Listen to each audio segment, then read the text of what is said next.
Hey there folks, welcome to this video where I'm going to give you an exciting introduction to 12-factor application architecture. This architecture includes 12 best practices for developing a cloud-native application. So without further ado, let's dive right in. So initially, the 12-factor application concept was developed by the Heroku to build Heroku app. However, not all of these factors are compliant with the modern programming languages and tools. In this video, we will focus on building a proper cloud-native application with commonly used languages and tools. It is important to note that the content in this video may diverge from the original 12-factor app concept. Alright, let's talk about the code-based factor, which is the first factor in 12-factor application architecture. This factor is all about keeping your source code organized in a code base using a version controlling system such as Git, SVN, or Mercurial. To follow this factor, you should maintain only a one single code base for each of your application. If your application has many code base, it is not a single application but rather a distributed system, and you should think about breaking down your application into multiple code bases. On the other hand, if you have multiple applications that share a single code base, then it is not an application but rather a dependency or a shared library. In this case, you should either pack them into another service as a library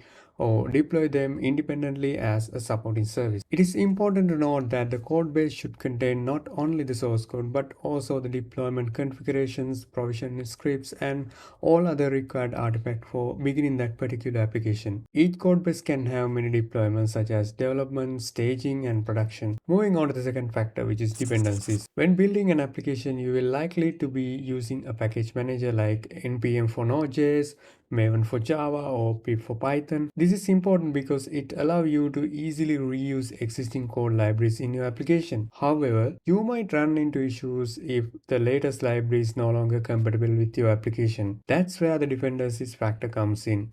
It is recommended that you specify the exact version of dependencies that you need to build your application rather than relying on the latest version or some kind of version range. This ensures that your application remains stable and work as expected, even if there are updates to the libraries that you are using. We have talked about how to declare and reference dependencies, but it's also important to isolate them. One way to do this is by using containers or virtual machines. When you're building your deployment image, you can include your application along with dependencies, configurations, and scripts. This way, your application is protected from any potential dependency issues, no matter what hosting infrastructure you are using. In the third factor, we talk about how to store and manage configuration data for your application. For example, you might need to store a database connection URL, username, and password, which can be different for each deployment environment, such as staging and production. You might store this information in a configuration file or hard code in your source code, but this can lead to a security and maintenance issue. Instead, the 12-factor app recommends using environment variable to store configuration data. This way, your application reads the values from these variable at runtime, and you can set them differently for each deployment environment. In microservices architecture, such as using Kubernetes, you can use more advanced tools like config.map, Kubernetes secret to store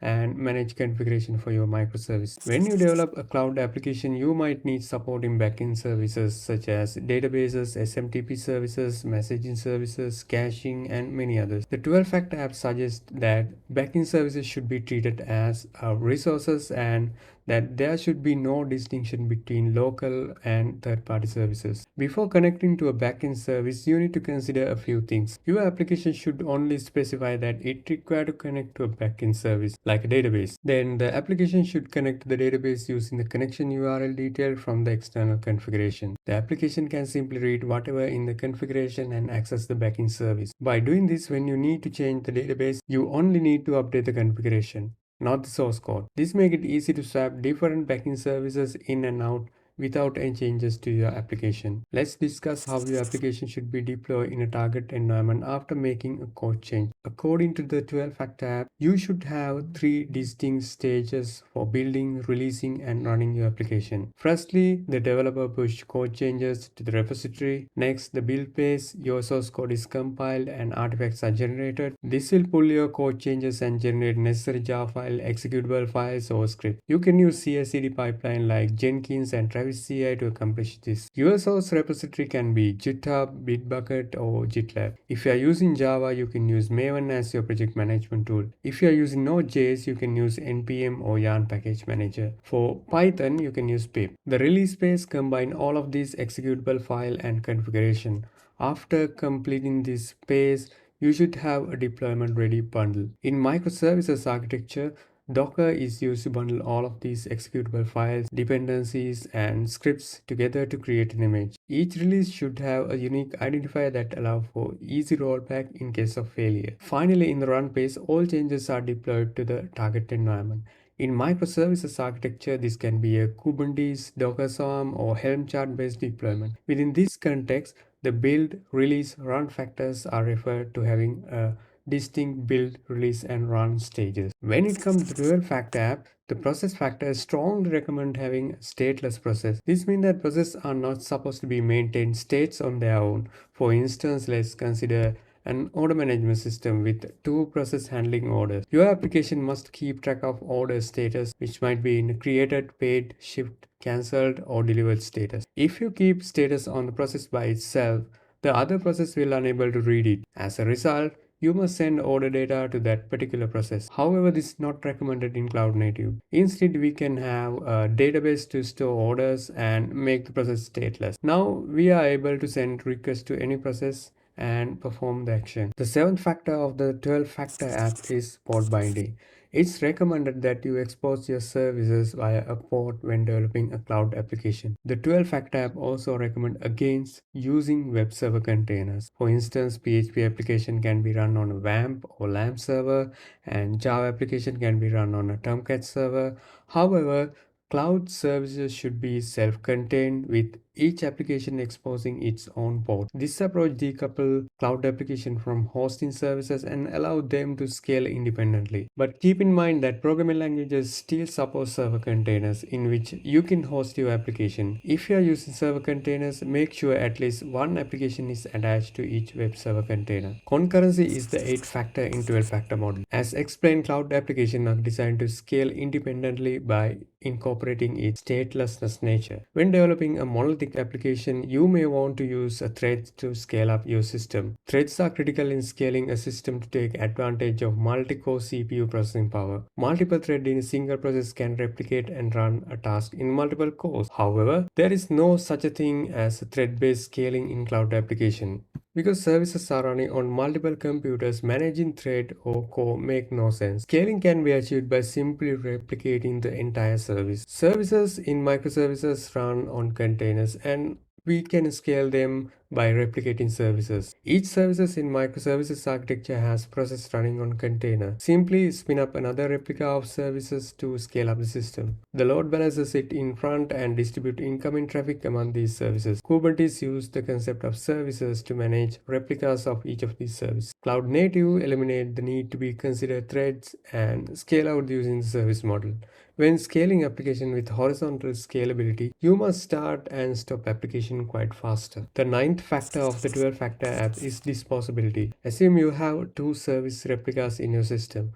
When a service encounters a problem, it becomes unresponsive. To handle missing application load, you must now spin up another replica of service. If that application takes longer to start up, the already running node should handle both of the traffic flows. As a result, a faster startup time allows the system to handle load more consistently. It is not good if you have to wait few minutes for the backup service to start in order to handle that system load. Similarly, when you stop an application, it should clear any used resource. This is known as disposability. The disposability of your system make it more responsive to scaling and availability. Simply put, your service must be start up faster and shut down gracefully. Containers can be used to wrap this service in microservices architecture. Containers start up more quickly, so make sure your application have a faster startup time and graceful shutdown. Dev prod parity is the 10th factor in 12-factor application. This factor recommends you to reduce the gap between development and production environment. When developing an application, you must use a development environment to test your changes. Before deploying your changes to the production environment, there may be a staging and pre-production environment.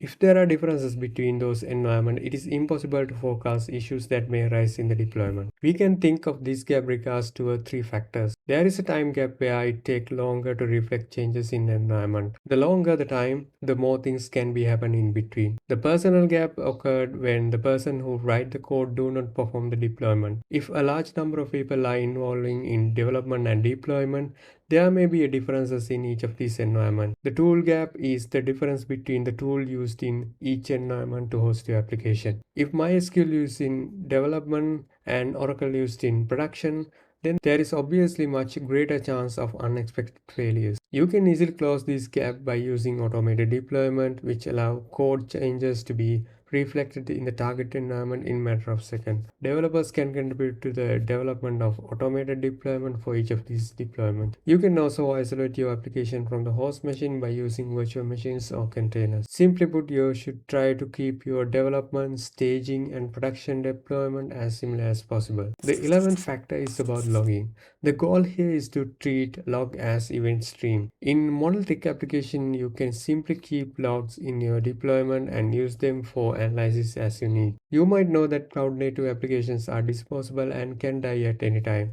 As a result, keeping a log on application by itself is not a good idea. You must come up with a strategy for publishing log data so you can store and analyze it independently from the application you are creating. The key to cloud native application is to treat log as event stream, in which your application publish log and other application interested in logs can read them as event. The 12-factor application recommended that you write your log to the standard out and standard data streams. The rest, such as data collection, aggregation, and analysis, are handled by the tool rather than the application by itself. In the world of microservices, you can easily implement this type of application using ELK stack. Logstash used to collect the service log, Elasticsearch can store and query log data, and Kibana can be used to visualize and analyze log. Admin processes are administrative tasks that are performed on your system in addition to the business logic. For example, you can run a DB script to initialize the database or shell script to configure the environment. The admin process is treated as a first-class citizen in the 12-factor application. Your admin service should be integrated with the application you are developing. Consider suspending order older than 1 year on your order service. This is an administrative task that you should be completed on regular basis. To suspend orders, the order suspension admin task should be linked to the order service that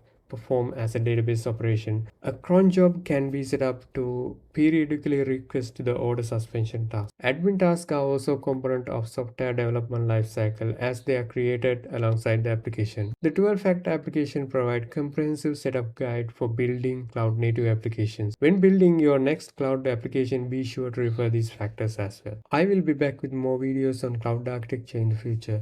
Until then, stay tuned and keep coding.